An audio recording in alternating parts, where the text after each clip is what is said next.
देते थे। ये जो चाहते जहां चाहते थे पैरों से चले जाते थे, जो चाहते थे आंख से देख लेते थे, जो चाहते थे कान से सुन लेते थे, जो चाहते थे जुबान से बोल देते थे और जो चाहते थे दिमाग पे सोच लेते थे।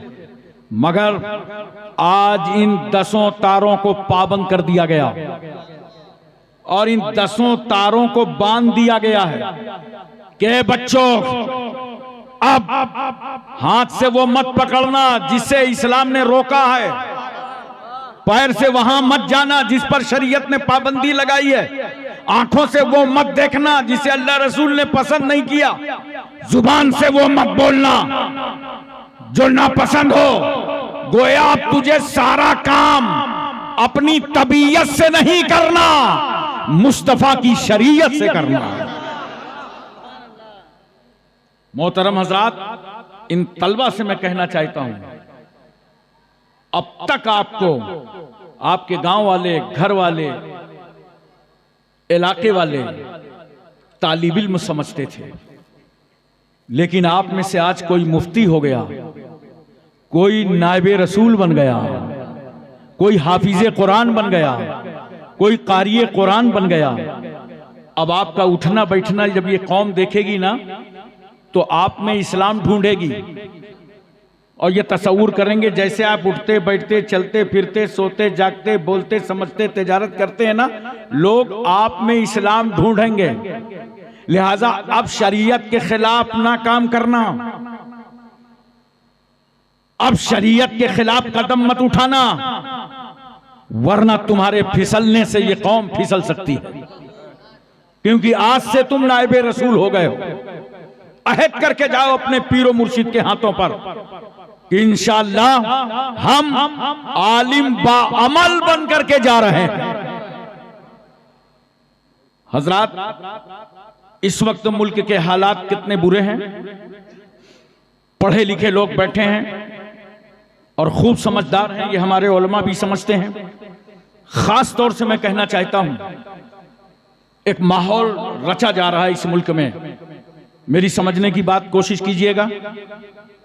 जो हमारे घरों की, खानदान की और समाज की मुस्लिम बेटियां हैं, उनको इर्तिदाद की तरफ ले जाया जा रहा है, उनको मुर्तद्दा करने की कोशिश की जा रही है, लालचें दी जा रही हैं। ये WhatsApp, Facebook, Instagram, mobile, social media के जरिए उन बच्चियों को गुमराह किया जा रहा है और गैर मुस्लिमों को 4-4 लाख रुपए की लालच दी जा रही है कि तुम्हें 4 लाख रुपए दिए जाएंगे, तुम किसी मुस्लिम बेटी को गुमराह कर लाओ, तुम किसी ला इलाहा इल्लल्लाह मुहम्मदुर रसूलुल्लाह पढ़ने वाली बेटी को अपने में निकाह में ले लो। हमारी बहुत सारी बेटियां उनके चक्कर में आ जाती हैं, जबकि माँ बाप की सबसे पहली गलती है बिला जरूरत बेटियों के हाथों में मोबाइल मत दो ताकि तमाम गुनाहों से बचा जा सके। और होता क्या है, अभी पिछले दिनों मैंने 40 बच्चियों की लिस्ट पढ़ी थी और इसका जिक्र दारुस्सलाम हैदराबाद में किया था कि 40 बच्चियों से निकाह किया गया, उन्हें जालसाजी में फंसाकर और उसके बाद उन बच्चियों का कत्ल कर दिया गया। न खुदा ही मिला न विसाले सनम। बेटियों और बच्चियों, गारंटी से सुन लो, आज इस जिम्मेदार स्टेज पर इस्लाम से ज्यादा कोई मजहब न तुम्हें इज्जत दे सकता है और न इस्लाम से ज्यादा तुम्हें कोई हक दे सकता है।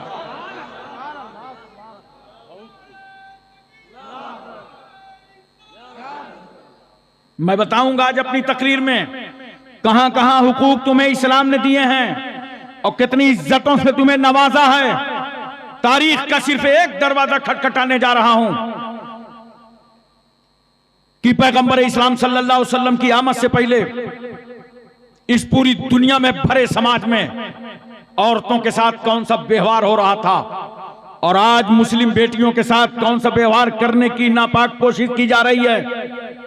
अहले अरब औरत के वजूद से सिर्फ नफरत ही नहीं करते थे, बल्कि जो इस पौधे ने जन्म लिया, अपनी माँ की गोद को मसरत बख्शा, लोग उस पर हमलावर हो गए, उसको मसल दिया। उनकी कौमी गैरत बर्दाश्त नहीं करती थी कि किसी घर में कोई बच्ची जन्म ले ले। अगर माँ की ममता जोश में आती तो बाप की नजरों से छुपाकर अपनी तमन्नाओं की तकमील करती, और जैसे ही जालिम बाप को खबर हो जाती, दूर दराज रेगिस्तान में ले जाकर बेटी को जिंदा ही पेवंद खाक कर देता था। इसलिए उन अरबों का मिजाज था, बेटी पैदा हुई है, कल जवान होगी, शादी करना पड़ेगा, दूसरे के बेटे को अपने आस्ताने का दामाद बनाना पड़ेगा, लिहाजा इसकी जवानी से पहले इसकी जिंदगी का खात्मा कर दो। और आपकी जमीन पर औरतों को भेड़ और बकरियों की तरह बाजारों में बेचा जा रहा था। हिंदुस्तान में आज भी औरत को शौहर के साथ सती कर दिया जाता है, और हिंदुस्तान की औरत की हैसियत एक बेजान बुत की है। मनोशास्त्र के रूप से बिच्छू से ज्यादा डसने वाली है, सांप से ज्यादा जहर रखने वाली है। शौहर के मर जाने के बाद, बेवा हो जाने के बाद निकाह सानी नहीं कर सकती, जायदाद से महरूम, विरासत से महरूम, दौलत से महरूम।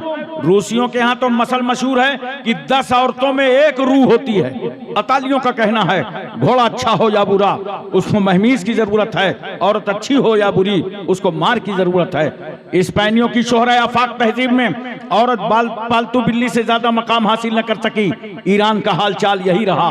यूरान में कल भी गरीब अशखास अपनी बीवियों को कर्ज में दिया करते थे, और वो रूस का बदतरीन माहौल हमारी नजरों के सामने है। जब कोई बाप अपनी बेटी को सहने चमन से रुखसत करता तो रुखसती के वक्त एक रेशमी कोड़ा लेता और बेटी को मार कर वो कोड़ा दामाद के हवाले कर देता, ले जाओ इसी कोड़े से मेरी बेटी पर जरा यजरेबों की गर्दाने गर्दानते रहना। मैं सोच में पड़ गया, जालिम रूसी, ये तो बता बेटी का कसूर क्या था, खता क्या थी, जुर्म क्या था, गुनाह क्या था कि रुखसत करते वक्त तूने कोड़े बरसा दिए। उस जालिम का जवाब ये होगा, उसका गुनाह ये था मेरे घर में पैदा हो गई है। औरत की हैसियत इंतहाई जलील थी। गौतम बुद्ध कहता है औरत एक फरेब है, औरत एक धोखा है। अगर तुम आत्मा की शांति चाहते हो तो औरत से दूर भागते रहो। मशहूर फलासफर हकीम सुकरात की आवाज है कि औरत की मोहब्बत उसकी नफरत से ज्यादा खतरनाक है। अगर उसने मोहब्बत भरी नजर डाल दी तो समझ लो कि तुम तबाह हो गए। और बाबे कलीसा कहते हैं ईसा रूहुल्लाह जो सूली पर चढ़े थे तो महज जिस औरत हवा के गंदुम खाने खिलाने के गुनाह का कफारा अदा करने के लिए चढ़े थे। ईसाइयों की औरत मजहब की आमला नहीं बन सकती, ज्यादा से ज्यादा इतना हो सकता है कि वो नन बन जाए और अपनी जिंदगानी को गिरजा के हवाले कर दे। उसकी राय की कोई वक़्त नहीं, उसका मशवरा काबिले इतना नहीं। ईसाइयत ने औरत को ऐसे जंजाल में जकड़ दिया, ये बेचारी अपना नाम तक न रख सकी। बाप के घर में पैदा हुई तो बाप की तरफ निस्बत कर दी गई, शादी हुई शौहर की तरफ मंसूब कर दी गई। जमाने माजी का एक पादरी ईसाई कहता है औरत खानगी खतरा है, औरत मरगूब आफत है, औरत आरास्ता मुसीबत है, औरत पैदाइशी वसवसा है, औरत शैतान के आने का दरवाजा है, औरत मर्दों के तबाह करने का आला है। सुनो बेटियों, गैर मुस्लिमों का कानून कहता है औरत तकदीर से ज्यादा खराब है, तूफान से ज्यादा तेज है, जहन्नम से ज्यादा अजाबदेह है। अरे ये दुनिया है जो एक औरत के बारे में अपने अपने ख्यालात का इजहार कर रही है। मगर आओ आओ उस पैगंबर से पूछें जो 12 रबीउल अव्वल दोशंबा के दिन सुबह सादिक शहर मक्का में बीबी आमना की गोद में जलवागर हुआ। या रसूल अल्लाह, औरत के बारे में आपकी क्या बोली है, औरत के बारे में आपका क्या फरमाने अक़दस है, औरत के बारे में आपका क्या इरशाद गिरामी है। तो मेरा रसूल गुंबदे खजरा से आवाज दे रहा है, आए प्यारी उम्मत, औरत जहन्नम नहीं है बल्कि अल जन्नतो तहता अक़दामिल उम्महात।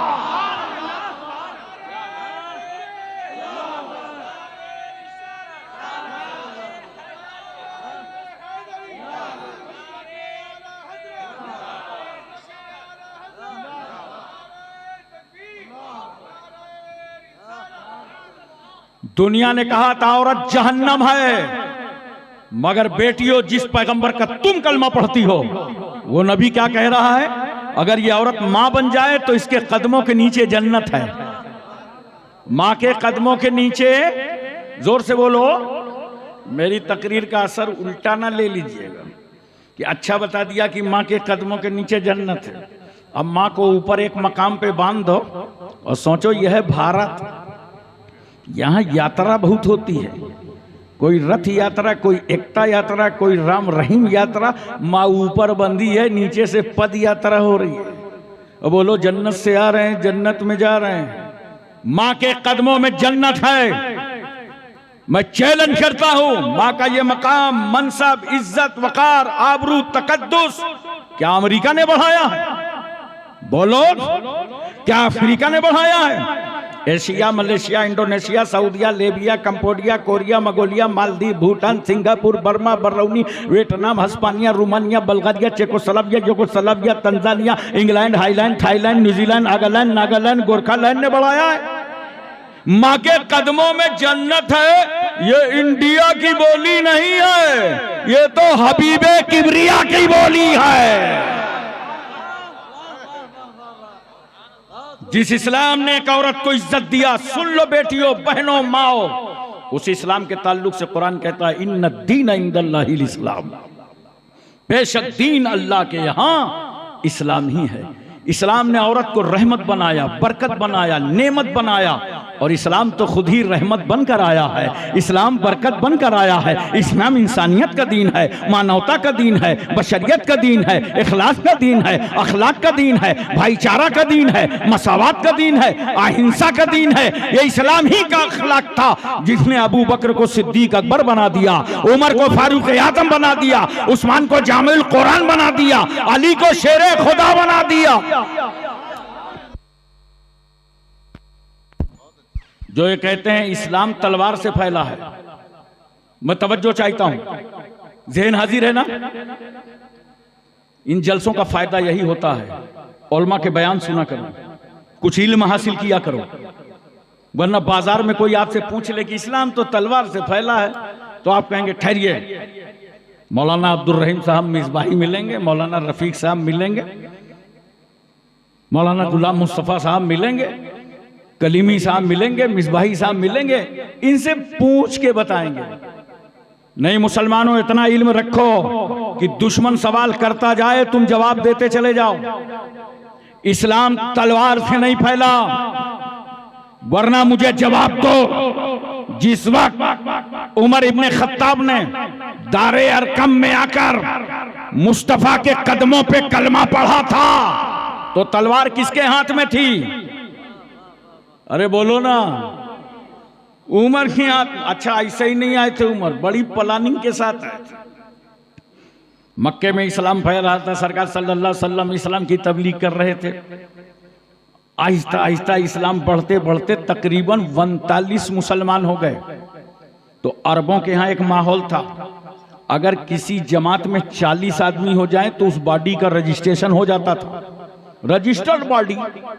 जैसे हमारे यहाँ सोसाइटी रजिस्ट्रेशन होता है, ट्रस्ट का होता है, वक्फ बोर्ड में होता है, इसी तरह अरबों के यहाँ 40 आदमी में कमेटी रजिस्टर्ड। 39 मुसलमान हो गए, घबरा गए मक्के के नेता। सब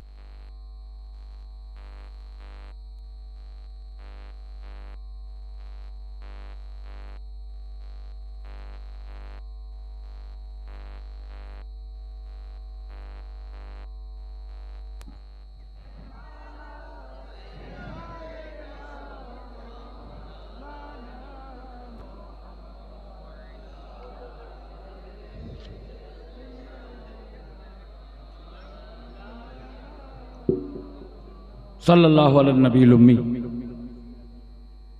तो मक्के के तमाम शोरमा घबरा गए कि 39 लोगों ने कलमा पढ़ लिया है, एक और मुसलमान हो जाएगा तो मुसलमानों का भी रजिस्ट्रेशन हो जाएगा, 40 पूरे हो जाएंगे।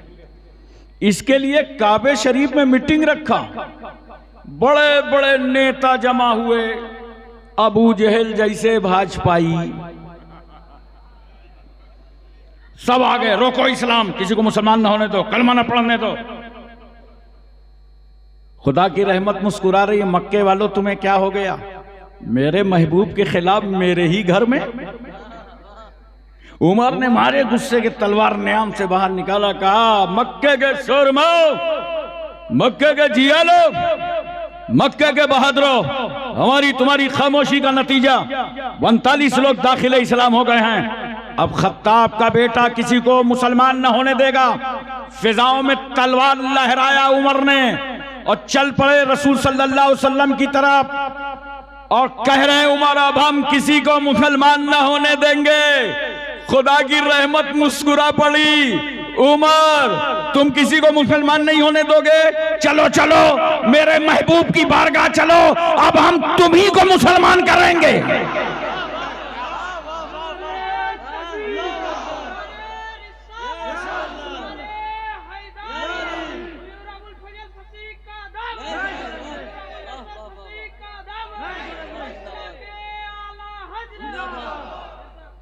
उमर गए सरकार की बारगाह में, तलवार लिए खड़े हो गए। उमर की नजर नबी पर, नबी की नजर उमर पर। नबी ने मुस्कुरा के पूछा, उमर क्या ईमान लाने की उम्र नहीं आई? ये सुनना था कि कदमे रसूल में गिरे का सरकार पढ़ा दीजिए। दाखिले इस्लाम हो गए, कलमा पढ़ के मुसलमान हो गए। बताओ उमर तलवार भी लिए हैं, कलमा भी पढ़ रहे हैं, तलवार भी लिए हैं, मुसलमान भी हो रहे हैं। मैंने कहा उमर हुआ क्या? आपकी तलवार का लोहा तो अरब के लोग मानते थे, नबी के सामने गए तो तलवार लेके कलमा पढ़ने लगे। कहां ये उमर की तलवार थी, लोहे की थी, मगर जब मुस्तफा के अखलाक की तलवार उठी तो मेरे लोहे की तलवार के टुकड़े टुकड़े हो गए और मैं दाखिल इस्लाम हो गया।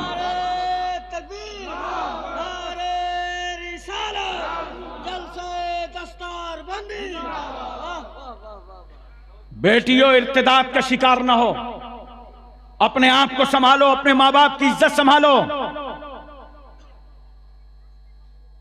इस्लाम वो मजहब है जो तुम्हारी दुनिया भी संवारता है, तुम्हारी आखिरत भी संवारता है, दोनों जगह की गारंटी है।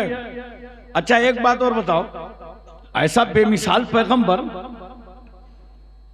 4 तबके समाज में ऐसे हैं जल्दी से किसी के अकीदतमंद नहीं होते। जैसे दोस्त साथी, दोस्त अपने दोस्त का कभी भी अकीदतमंद नहीं होता, क्लास फेल हो, जब भी मिलेगा बाहों से बाहें डाल देगा। कैसे हो, क्या हाल है, उसको खराब लगेगा। अबे मेरी पोस्ट नहीं समझ रिया, मैं जिला अधिकारी हूं, मगर नहीं, साथी की नजर में तो साथी साथी होता है। दोस्त अपने दोस्त का अकीदतमंद नहीं होता। बोलो ये जितने साथ में पढ़े हैं ना, हिफ्ज वाले भी हैं, इफ्ता वाले भी हैं, इनमें एक दूसरे को किसी से अकीदत नहीं है। एक साथ फारिग हो रहे हैं, बोलो एक साथ पगड़ी बंधवा रहे हैं, तो साथी अपने साथी का अकीदतमंद नहीं होता। इसी तरह बीवी शौहर की अकीदतमंद नहीं होती। इतना खामोश हो, लगता है सबकी बीवियां बहुत अकीदतमंद हैं। अबे बताओ तो जरा सा, बीवी शौहर की अकीदतमंद नहीं होती। देखो ये हमारे उलमा जब आपके यहाँ मिलाद में, जलसे में, कॉन्फ्रेंसों में आते हैं, आप कितनी इज्जत करते हैं, खातिरी करते हैं। आइए हजरत तशरीफ लाइए, बड़ी मेहरबानी, बड़ा करम, बड़ा एहसान, आइए मुबारक कदम रख दीजिए, बोलो। लेकिन अभी नहीं, जब मैं कानपुर चला जाऊं तब इनसे पूछना, जब ये अपने घर जाते हैं कभी बीवी बोली आइए आइए, बड़ी मेहरबानी है, बड़ा करम है, बड़ा एहसान है, आइए मुबारक कदम रख दीजिए, जल्दी से 10 कदम रख दीजिए, बड़ी मेहरबानी। बीवी बोली, अबे बीवी की नजर में तो शौहर शौहर होता है। इसी तरह बच्चे बड़ों के अकीदतमंद नहीं होते। सलाम होगा तो देखना जो बच्चे पीछे थे सबसे आगे, इंक्वायरी करो आए कहां से, रास्ते से कि तुम्हारी टांगों के अंदर से, क्योंकि बच्चे बड़े के अकीदतमंद नहीं होते। इसी तरह अरबों में गुलाम, इंडिया में नौकर, नौकर मालिक का अकीदतमंद नहीं होता।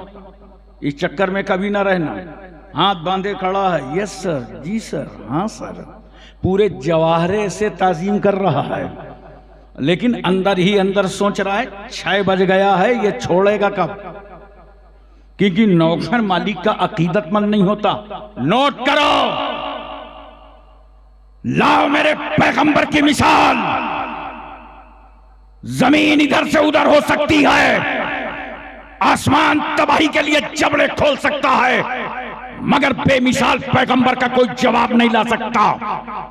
दोस्त तो दोस्त भी का अकीदतमंद नहीं, बीवी शौहर की अकीदतमंद नहीं, बच्चा बड़े का अकीदतमंद नहीं, नौकर अपने मालिक का अकीदतमंद नहीं, मगर कुर्बान जाओ उस रहमतुल लिल आलमीन पर कि मेरे रसूल ने सबसे पहले जो कलमा पढ़वाया तो अपने दोस्त अबू बकर से कलमा पढ़वाया।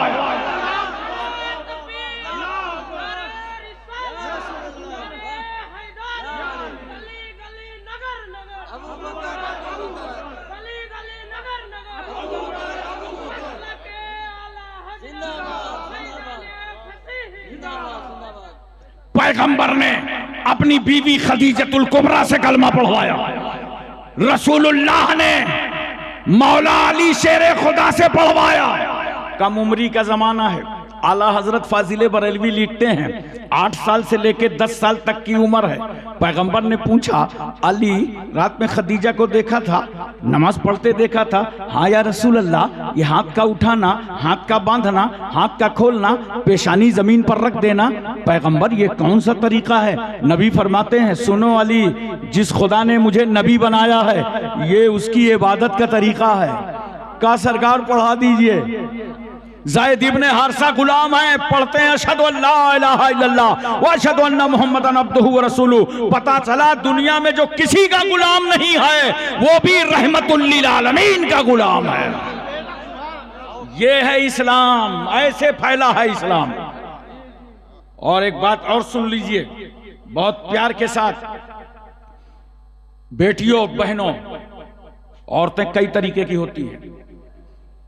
एक औरत वो है जो मां बन के नजर आती है, एक वो है जो बेटी की शक्ल में दिखाई पड़ती है, और एक वो है जो बीवी बन जाती है, और एक औरत वो है जो समाज में महल्ले में एक बेवा का रूप ले लेती है।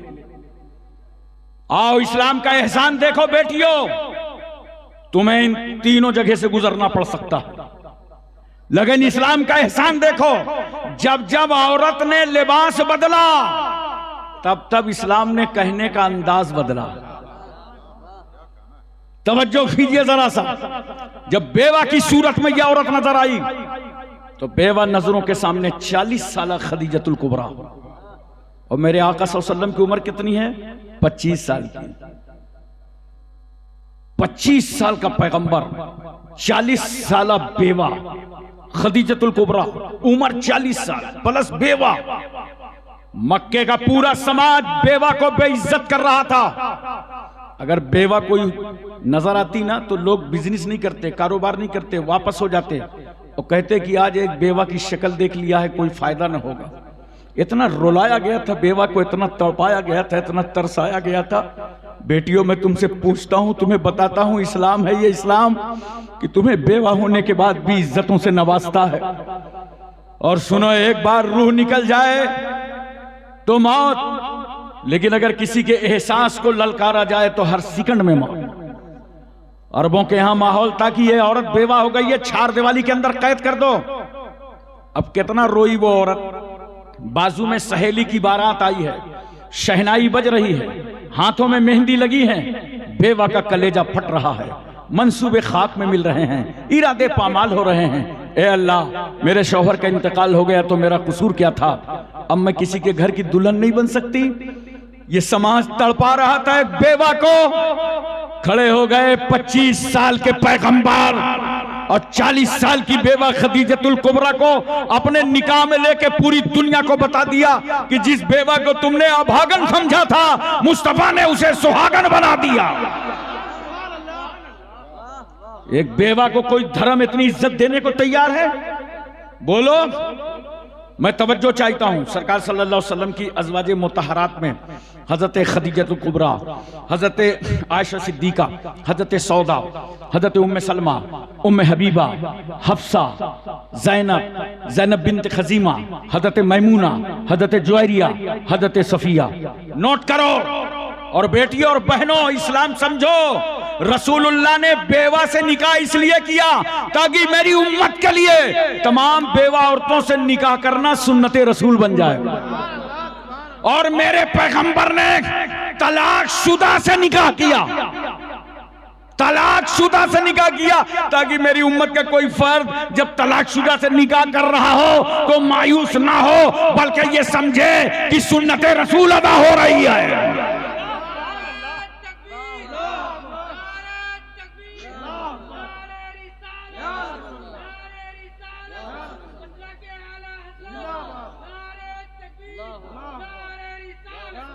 मेरे पैगंबर ने कुंवारी से भी निकाह करना ताकि इस उम्मत के लिए कुंवारी औरत से निकाह करना सुन्नत मुस्तफा बन जाए।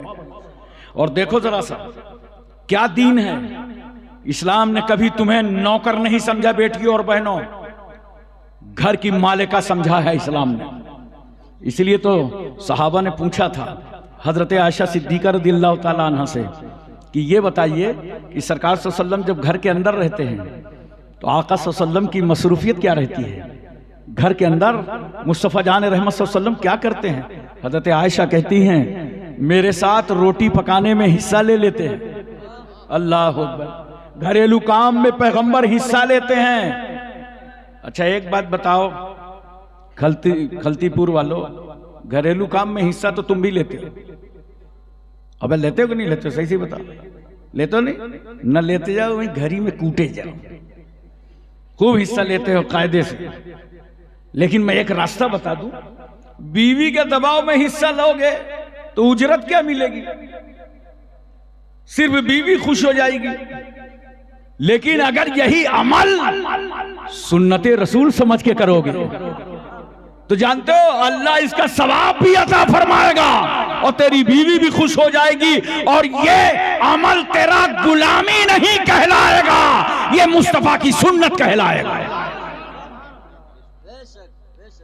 और पैगंबर सल्लल्लाहु अलैहि वसल्लम की अज़वाज के जरिए से जो इस्लाम बाहर आया, क्योंकि जब पैगंबर घर में हैं, हुजरे आयशा में हैं, सरकार वहां क्या फरमा रहे हैं तो उसको तो अज़वाजे मुतहरात ही सुन सकती थी।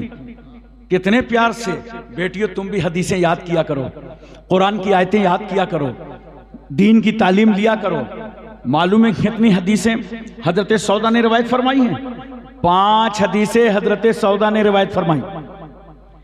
2210 हदीसें हजरत आयशा सिद्दीका ने रिवायत फरमाई। हजरत हफ्सा ने 60 हदीसें रिवायत फरमाई। उम्मे सलमा ने 378 हदीसें रिवायत फरमाई। उम्मे हबीबा ने 65 हदीसें रिवायत फरमाई। हजरत मैमूना ने 76 हदीसें रिवायत फरमाई। हजरत ज़ैनब ने 11 हदीसें रिवायत फरमाई।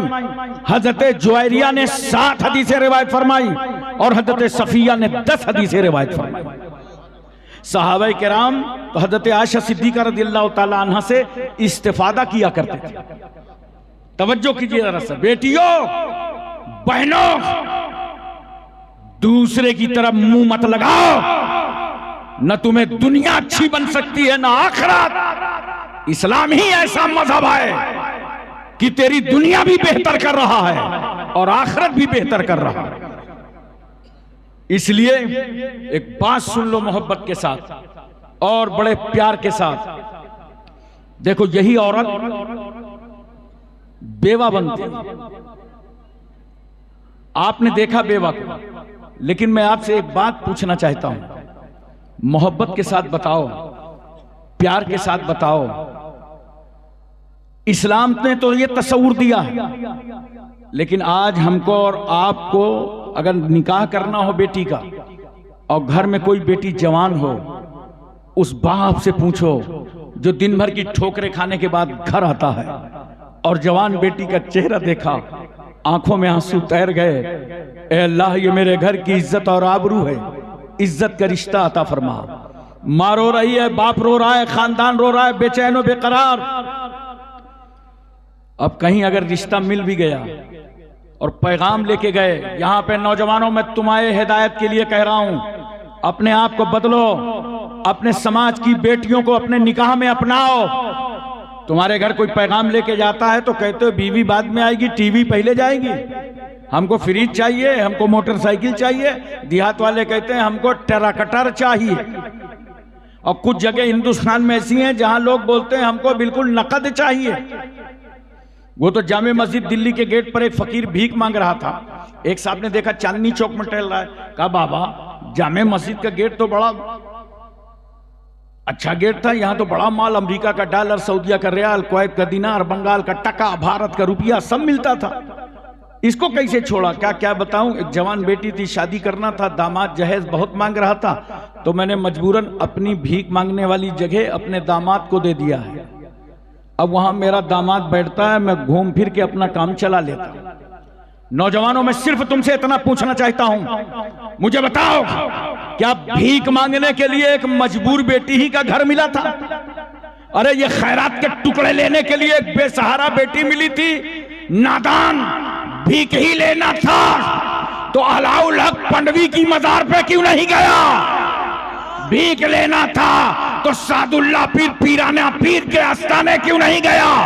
तुझे भीख ही लेना था तो अजमेर चला गया होता। कुतुबुद्दीन बख्तियार काकी, महबूबे इलाही, साबिर कलियरी, जिंदा शाह मदार, वारिसे देवा, मखदूमे के चौचा, मखदूमे जाजमो, नसीरुद्दीन चिराग देलवी, शाह जमालुल्लाह रामपुरी, मुनव्वर अली शाह इलाहाबादी, शरफुद्दीन याह्या मुनैरी, अलाउल हक पंडवी, अखी सिराजुद्दीन, मखदूमे माहिम, बाबा बहाउद्दीन, बाबा ताजुद्दीन, मखदूम शामीना, सैयद सालार मसूद गाजी, सरकार महरा। अरे भीख लेना था तो फिर तू गाजीपुर जाकर अपने पीरो मुर्शिद अबुल वफा वसफसी के आस्थाने पे तड़पा क्यों नहीं? भीख ही लेना था तो फिर मुजद्दिद अल्फसानी के आस्थाने क्यों नहीं गया? अगर भीख ही की जरूरत थी तो बरेली जाकर आला हजरत के कदमों पे तड़प गया होता तो तुझे जमीन भी नजर आती और मुस्तफा का दीन भी नजर आता।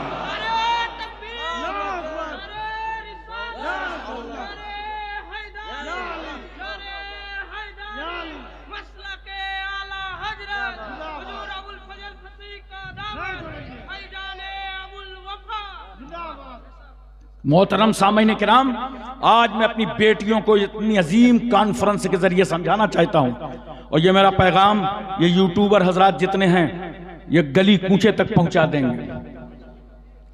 लेकिन एक हिदायत मैं इनको करूंगा, स्टेज की सब अच्छी बात बताया करो, और अगर अभी बैठे बैठे किसी की कुर्सी टूट जाए तो उतनी वीडियो ये वायरल कर देंगे। बोलो। और कहीं दो मौलवी आपस में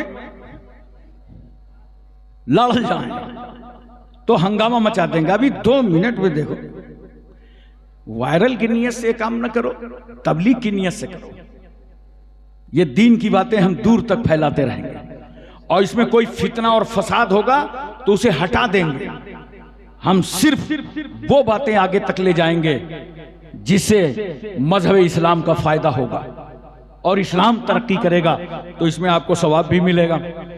बहरहाल देखो, यही औरत जब मां बनती है, बेटियों सुनो, जब तुम्हारा रूप मां का होता है तो अल्लाहु अकबर कबीरा, सरकार सल्लल्लाहु अलैहि वसल्लम की बारगाह है।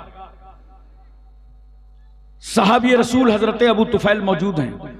इतने में एक औरत आ गई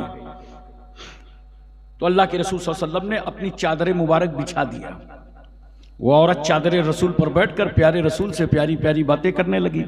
थोड़ी देर के बाद वो औरत चली गई तो सरकार ने फरमाया, अबू तुफैल जानते हो ये औरत कौन थी? कहा, या रसूल अल्लाह मैं नहीं जानता, मगर अल्लाह उसका रसूल जरूर जानता है। सुनो मुसलमानों, जिन बातों का तुमको इल्म ना हो उसमें यह कहना अल्लाह जाने रसूलुल्लाह जाने, ये सुन्नते सहाबा है। का सरकार हमें नहीं मालूम मगर अल्लाह को मालूम है, रसूलुल्लाह को मालूम है। पैगंबर फरमाते हैं, सुनो ये है मेरी रजाई माँ, इनका नाम है दाई हलीमा। मेरे रसूल ने बता दिया कि जब रजाई माँ की अजमतों का ये आलम है तो हकीकी माँ की रिफतों का आलम क्या होगा। यही औरत माँ बनी है तो इसके दर्जे देखो। एक शख्स पैगंबर की बारगाह में हाजिर हुआ, कहा, या रसूल अल्लाह, मैंने अपनी माँ को कांधे पर बैठा कर 7 मरतबा हज्जे बैतुल्ला कराया है, मेरे पैरों में वरम आ गया। या रसूल अल्लाह, क्या मैंने अपनी माँ का हक अदा कर दिया? पैगंबर फरमाते हैं, अभी तो तुम इतना भी नहीं अदा कर पाए जितना कि तेरी माँ ने तुझे गीले बिस्तर से उठाकर सूखे बिस्तर पर लेटाया था और खुद गीले बिस्तर पर लेट गई थी। एक शख्स पैगंबर की बारगाह में आकर अर्ज करता है, या रसूल अल्लाह, अरब का पूरा रेगिस्तानी इलाका मैंने माँ को कांधे पर बैठा के उबूर कराया, पैरों में आंवले पड़ गए, वरम आ गया, क्या मैंने अपनी माँ का हक अदा कर दिया? मेरे पैगंबर फरमाते हैं, मुमकिन है तेरी ये मेहनत और मशक्कत अल्लाह तबारक व तआला छोटे से दर्द के एवज में कबूल फरमा ले, जो तेरी पैदाइश में तेरी माँ को कई बार दर्द हुआ था। लाओ इस्लाम की तरह कोई मजहब जो एक माँ को इतनी इज्जतों से नवाज रहा। इसलिए नौजवानों, माँ बाप का एहतराम करो।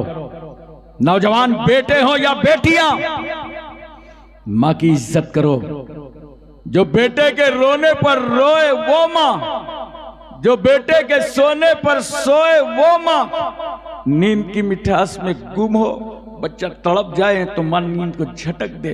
रोते हुए बच्चे को अपने कलेजे से लगाकर अपना सफेद खून पिला पिला कर फिर सुला दे। हम गंदगियां देखकर ठहर नहीं पाते, वो माँ रात रात भर उठाती रहती। उस माँ के कदमों पे हम नाक रगड़ रगड़ करके मर जाएं तो सारे एहसान का बदला क्या, उस छोटे से दर्द का बदला नहीं दे सकते जो हमारी तुम्हारी पैदाइश में माँ को कई बार दर्द हुआ था। अरे जिसने तुझे झूले पे झुलाया वो माँ, 2 साल तक जिसने अपनी छाती का दूध पिलाया वो माँ, जिसने 9 महीने तक तुझे अपने पेट में रखा वो माँ, जिसने रस्म बस बिस्मिल्लाह खानी कराई वो माँ, जिसने तुझे उंगली पकड़ करके सहने चमन में चलना सिखाया वो माँ, जिसने तेरे हाथ पैर पर तेल की मालिश करके तेरे आजा को कुव्वत बख्शा वो माँ। इतना प्यार करने वाली माँ, पूछ लो हर माँ की जब बच्चे के घर बच्चे की पैदाइश होती है, माँ के घर हम तुम जब पैदा होते हैं तो अपने वजूद को जो खतरे में डाले वो माँ। महल्ला जमा हो जाता है, देखें पैदा होने वाला गोरा है कि काला है, लड़की है कि लड़का है, मगर कुर्बान जाओ उस माँ की ममता पर। वो ये नहीं कहती कि पैदा होने वाला गोरा है कि काला है, लड़की है कि लड़का। वो तो आवाज देती है कि महल्ले की औरतों बस इतना बता दो पैदा होने वाला जिंदा है कि नहीं। इतना प्यार करने वाली माँ, बोलो इतनी मोहब्बत करने वाली माँ। ऐसी माँ की नाफरमानी मत करना, ऐसे बाप के अजमतों से मत उलझना। वो बायजीद बुस्तामी ही तो थे जिनकी माँ ने कहा था बेटा पानी लाओ। वो गए, प्याला लेकर के आए, सरहाने माँ के खड़े हो गए तो क्या देखा कि माँ की आंख बंद हो गई। वक्त कह रहा है सो जाओ, जरूरत होगी तो मुतालबा होगा, मगर नहीं, मोहब्बत कह रही है माँ के साए तले खड़े रहो। पानी लेके खड़े हो गए, रात का काफी हिस्सा गुजरा। माँ ने आंख खोला, कहा बेटा बायजीद तुम? कहा माँ आपने पानी मांगा था, मैं लेके आया तो आंख बंद हो गई। कहा बेटे तुम सो जाते। मैं माँ हूं माँ, इस मोहब्बत में कोई सियासत नहीं, कोई मक्र नहीं, कोई फरेब नहीं, कोई दिखावा नहीं, कोई बनावट नहीं, मुसल्लिमुस सुबूत मोहब्बत है। माँ का खालिस प्यार, कोई राजनीति नहीं। बेटे तुम सो जाते, मैं मुतालबा कर लेती। कहा माँ पता नहीं रात के किस हिस्से में तुम्हारी आंख खुलती, इसलिए मैं खड़ा हो गया। माँ ने मोहब्बत भरी बाहें फैला दी। कहा बेटे आ मेरे करीब आ जा। जानते हो मियाँ बीवी के ताल्लुक का नाम मोहब्बत है, मुरीद और पीर के ताल्लुक का नाम मोहब्बत है, खतीब और सामीन के ताल्लुक का नाम मोहब्बत है, इमाम और मुक्तदी के ताल्लुक का नाम मोहब्बत है, लीडर और जनता के ताल्लुक का नाम मोहब्बत है, भाई बहन के ताल्लुक का नाम मोहब्बत है। लेकिन जब माँ मोहब्बत भरी बाहें फैलाती है तो उर्दू मोहल्ला को कहना पड़ता है इसका नाम ममता है, इसका नाम ममता है। कभी दुखी ना करना, कभी अपने माँ बाप को सताना नहीं, कभी तकलीफ ना देना। वरना सुनो नौजवानों, और वो बेटियों से मैं कह रहा हूं जो गैरों के वर्गलाने से माँ बाप का घर छोड़ करके उनसे दुश्मनी मोल ले लेती हैं, मैं उनको कहना चाहता हूं अगर तुम्हारे दुख देने थे, तकलीफ पहुंचाने थे, माँ की आंख में आंसू आ गए, आंसू बह गए, तो ऐसे समझना कि तुम्हारी कश्ती समंदर में चल रही थी और उस कश्ती में समंदर का पानी आ गया है। बोलो, समंदर की कश्ती में अगर पानी आ जाए तो कोई डूबने से बचा पाएगा? इसी तरह मां की आंख में अगर तुमसे पीड़ित होकर आंसू आ गए तो समझ लेना तुम्हारी जिंदगी की कश्ती में पानी आ गया है, अब इसको डूबने से कोई ना बचा पाएगा। इसलिए दोस्तों और बुजुर्गों, समझो इस्लाम क्या है। मेरी बहनों और माओ, मैं बहुत उम्मीद करता हूं कि मेरा यह पैगाम पूरे हिंदुस्तान में जाएगा। देखो, एक रूप तुम्हारा है, जब यही औरत बीवी बनती है तो सरकार सल्लल्लाहु अलैहि वसल्लम कितनी प्यारी बात फरमाते हैं, सुनो। सरकार फरमाते हैं, यतीम है वो शौहर जिसकी बीवी ना हो, और यतीम है वो बीवी जिसका शौहर ना हो। गोया जो बीवी तुम्हारे घर आती है तो सिर्फ बीवी बनकर नहीं, बल्कि रहमत और बरकत बनकर आती है। कोई गरीब हो तुम में से, गारंटी से कहता हूं निकाह करके देख लो, जैसे ही शादी होगी इंशाअल्लाह ताला अमीर बनना शुरू हो जाओगे, अल्लाह रिस्क तुम्हारा कुशादा फरमा देगा। लेकिन बहुत सारे लोग तो समझते हैं कि बीवी जो घर आई है तो झाड़ू बर्तन के लिए आई है, और कहीं अगर जहेज कम लाई तो आप न्यूज सुनेंगे कि न्यूज आप सुनेंगे कि एक स्टोव दुर्घटना में बहू की मृत्यु हो गई। जानते हो, स्टोव हमेशा बहू पे फटता है, वो बुढ़ीवा सास पे नहीं फटता जो बैठ के सुपारी खाती रहती है। हमेशा जब फटेगा तो बहू पे, वही बहू जो जहेज कम लाए। हमने अखबारात पढ़े हैं, न्यूज सुना है, रसायल देखे हैं। स्टोव पर मरने वाली बेटी का नाम शमसुन्निसा कमरुन्निसा नहीं मिला, जमीला नहीं मिला, सुशीला मिला है। और अगर शाजो नादिर मिल भी जाए तो अशाजो कल मादूम, इसका कोई एतबार भी नहीं। लेकिन जिस वक्त भारत में जहेज के लालचियों ने घासलेट डालकर एक बेटी की जान ले ली, जहेज के खातिर एक बेटी पर आग लगा दिया, जहेज के खातिर एक बेटी का कत्ल कर दिया, हम ख्वाजा गरीब नवाज के वफादार, हमारा एहसास जिंदा हो गया। ये तो भारत का एक नागरिक चला गया, भारत का एक इंसान चला गया, एक हिंदुस्तानी कम हो गया, एक वोटर कम हो गया। एक जहेज के खातिर बेटियों की जान लेने वालों, अगर तुम्हें अपना समाज और अपना मजहब समझ में ना आ रहा हो तो आओ आओ, सैयदा फातिमा का जहेज तुम्हारा इंतजार कर रहा। देखो मेरे आका सल्लल्लाहु अलैहि वसल्लम ने क्या जहेज दिया अपनी बेटी फातिमा का निकाह करके। तवज्जो है ना, नींद तो नहीं आ रही। सरकार सल्लल्लाहु अलैहि वसल्लम ने मौला अली शेर खुदा के साथ निकाह फरमाया और कहा, बेटी फातिमा 400 चांदी के मिसकाल में मैंने तुम्हारा निकाह अली के साथ कर दिया है, ये महर है, क्या महर मंजूर है? कहा, या रसूल अल्लाह, अली तो मंजूर हैं लेकिन ये महर मंजूर नहीं है।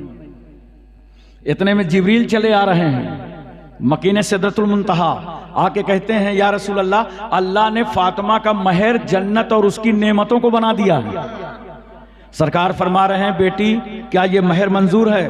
कहा, या रसूल अल्लाह, अली तो मंजूर हैं मगर ये महर भी मंजूर नहीं है। पैगंबर फरमाते हैं, फिर बताओ तुम चाहती क्या हो, तुम्हारा इरादा क्या है? कहा, या रसूल अल्लाह, मैं ये चाहती हूँ, मैं ये देखा करती हूँ कि आप रात रात भर उम्मत के गम में रोया करते हैं, उम्मत के लिए तड़पते हैं, आपके आंखों में आंसू होते हैं, सजदे में सर पड़ा रहता है। या रसूल अल्लाह, फातिमा की मर्जी ये है कि फातिमा का महर इस उम्मत की बख्शिश को बना दिया जाए। सरकार सल्लल्लाहु अलैहि वसल्लम ने रुखसत फरमाया। क्या जहेज दिया था? नबी करीम सल्लल्लाहु अलैहि वसल्लम कुछ भी दे देते, खुदा के खजाने के मालिक थे मुस्तफा, कुछ भी अता फरमा देते। दिया क्या पैगंबर ने? एक बान की चारपाई, एक चमड़े का गद्दा जिसमें रूई के बजाय खजूर के पत्ते हैं, एक छागल, मशकीजा, 2 चक्कियां, 2 मिट्टी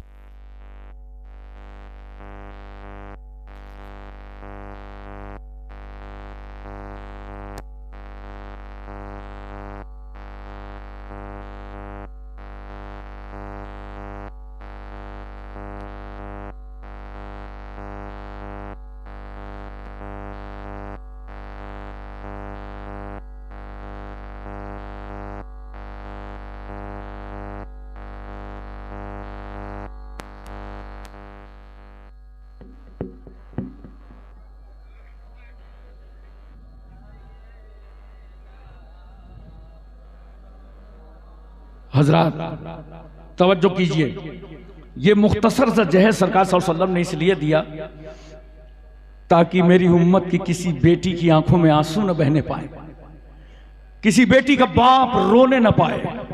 जब अपनी गरीबी में घर से बच्ची रुखसत कर रहा हो तो बाप को सब्र आ जाए कि सुन्नते रसूल अदा हो रही है, और बेटी सब्र कर ले कि सुन्नते फातिमा अदा हो रही है।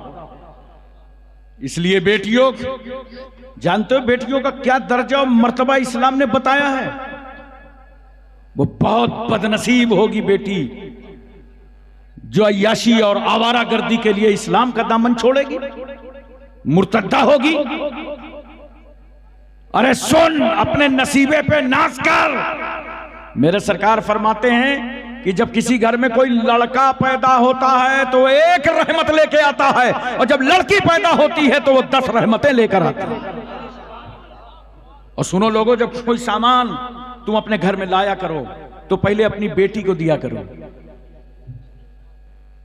क्यों? बेटी का दिल नरम होता है। कहीं ऐसा ना हो कि अपने ही आंगन में तुम अपने बेटे को दे रहे हो और तेरे ही घर में तेरी बेटी का दिल टूट रहा हो। इस्लाम दिल तोड़ने नहीं आया, इस्लाम तो टूटे हुए दिलों को जोड़ने के लिए आया। इसलिए मैं गुजारिश करूंगा तमाम बेटियों से और तमाम जवानों से, सुनो कान खोलकर, चाहते हो कि सही जिंदगी गुजारो? बोलो, हाथ उठा करके बताओ। सब लोग चाहते हो कि शरीयत के मुताबिक जिंदगी गुजारो, तुम्हारी अच्छी जिंदगी गुजरे?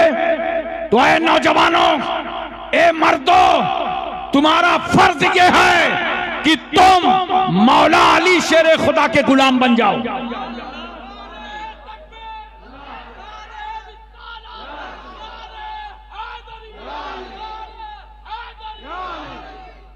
और ए बहनों, बेटियों, तुम सैयदा फातिमा की कनीज बन जाओ। बीवी कनीज फातिमा हो, शौहर गुलामे मौला अली हो, तो इंशाअल्लाह उस घर में पैदा होने वाली औलादें गुलाम गौस पैदा होंगी, गुलाम हुसैन पैदा होंगी, गुलाम हसन पैदा होंगी।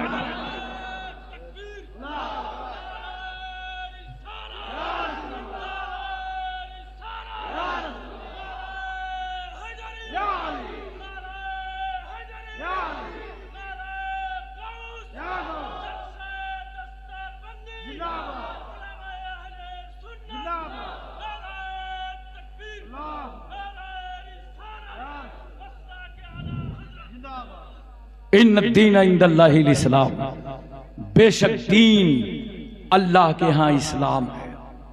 मेरी आखिरी बात सुन लो, इस्लाम तारुफ कराने की चीज नहीं है कि हर मर्द औरत बताते रहें कि मैं मुसलमान हूं, मैं मुसलमान हूं, मैं मुसलमान हूं। नहीं, इस्लाम अपनी जात में दिखाने की चीज है। वो स्पेन का चौराहा आज भी गवाह है। 80 साल का बूढ़ा शख्स वहां से जा रहा था तो उसने देखा चौराहे पे भीड़ लगी है। लोगों ने पूछा क्यों, ऐसा मजमा क्यों लगा है? कहा यहां से एक 80 साल का बूढ़ा गुजर रहा था और एक पत्थर पड़ा था चौरास्ते पे, और वो बूढ़ा उसी पत्थर से टकरा गया, गशी तारी हुई, उसकी रूह निकल गई। पादरी ने कहा अगर इजाजत दे दो तो मरने वाले की लाश मैं भी देखूं। कहा चलो शौक से देखो। पादरी जब उस लाश पर पहुंचा तो उसकी आंख से आंसू बह रहे थे। लोगों ने पूछा रो क्यों रहे हो, कोई रिश्तेदार है? कहा नहीं, रो इसलिए रहा हूं, मरने वाले अफसोस, तू चौराहे पर पड़े हुए पत्थर पे टकरा के मर गया। ऐसा लगता है कि इस रास्ते से कोई मुसलमान नहीं निकला, क्योंकि मुसलमान निकला होता तो बीच रास्ते का पत्थर उठा करके किनारे कर देता। तो दोस्तों, मुसलमान बनो, इस्लाम अपने अंदर दिखाओ। सिर्फ तारुफ कराने से काम न चलेगा, अपनी जात में दिखाओ। अजाने हों, मस्जिदों की तरफ दौड़ जाओ, पता चले देखो कोई मुसलमान जा रहा है, ये नमाज पढ़ने के लिए जा रहा है। जब रास्ते में चलो निगाह तुम्हारी नीची रहे, अगर कोई पत्थर पड़ा हो तो उसे उठा करके किनारे कर दो। किसी का एक्सीडेंट हो जाए उसे हॉस्पिटल तक भेजवा दो, कोई परेशानियों से गुजर रहा हो तुम उसकी मदद करते नजर आओ। जब तुम अपना उठना बैठना चलना फिरना आना जाना दिखाओगे तेरे आजू बाजू से जवान बेटियां गुजरेंगी, मगर तेरी निगाह नीचे रहेगी, दुनिया समझ रह जाएगी ये चलता फिरता इस्लाम जा रहा है। इसलिए अपने आप को बदलो और अपने आप में तब्दीली लाओ। वाखिर दावाना अनिल हम्दुलिल्लाहि रब्बिल आलमीन। अस्सलामु अलैकुम।